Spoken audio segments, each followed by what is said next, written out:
Hi friends. ఆకాశంలో చాలా పక్షులు ఎగురుతుంటాయి. ఈ పక్షులన్నింటికీ రారాజు ఈగిల్. ఇది చాలా శక్తివంతమైన పక్షి. ఎవరూ ఎగరలేని ఎత్తులో ఆకాశం మీద ఆడుకుంటూ తిరుగుతూ ఉంటుంది ఈ ఈగిల్. కొన్ని కిలోమీటర్ల ఎత్తు నుంచి కూడా అవి స్పష్టంగా చూడగలవు. వాటి ఆహారాన్ని అవి అంత ఎత్తు నుండే గుర్తించగలవు. అవి ఒక్కసారి వేటకి దిగితే వాటి నుంచి తప్పించుకోవడం చాలా కష్టం. దాని గోర్లు కత్తి కన్నా పదునుగా ఉంటాయి. అవే దాని శక్తి, అదే దాని గర్వం. కానీ ఎవరి జీవితం అయినా అంత సులభంగా సాగదు కదా. ఈగిల్ కి కూడా తన జీవితంలో ఒక కఠినమైన పరిస్థితిని ఎదుర్కోవాల్సి ఉంటుంది. అదేంటంటే దాని గోర్లు విపరీతంగా పెరిగిపోయి బలహీనంగా మారిపోతాయి. దాని రెక్కలు కూడా పెరిగి అది ఎగరడానికి రానంత భారమైపోతాయి.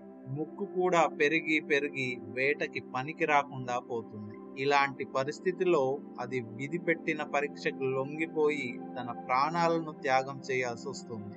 కానీ అది ఈగిల్ కదా, ప్రకృతి పెట్టిన పరీక్షకు అస్సలు భయపడదు.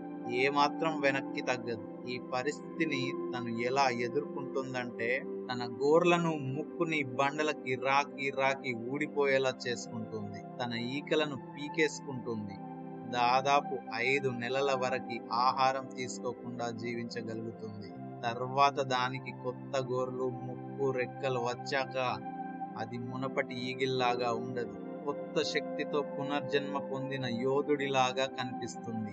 ఈ ఈగిల్ జీవితం ద్వారా మనం నేర్చుకోవాల్సిన విషయం ఏంటంటే పరిస్థితులు ఎప్పుడూ ఒకేలా ఉండవు. మన దగ్గరున్న స్కిల్స్ పరిస్థితులకి అనుగుణంగా మార్చుకుంటూ ఉండాలి. కొత్త స్కిల్స్ నేర్చుకుంటూ ఉండాలి. లేదంటే జీవితంలో చాలా నష్టపోతాం.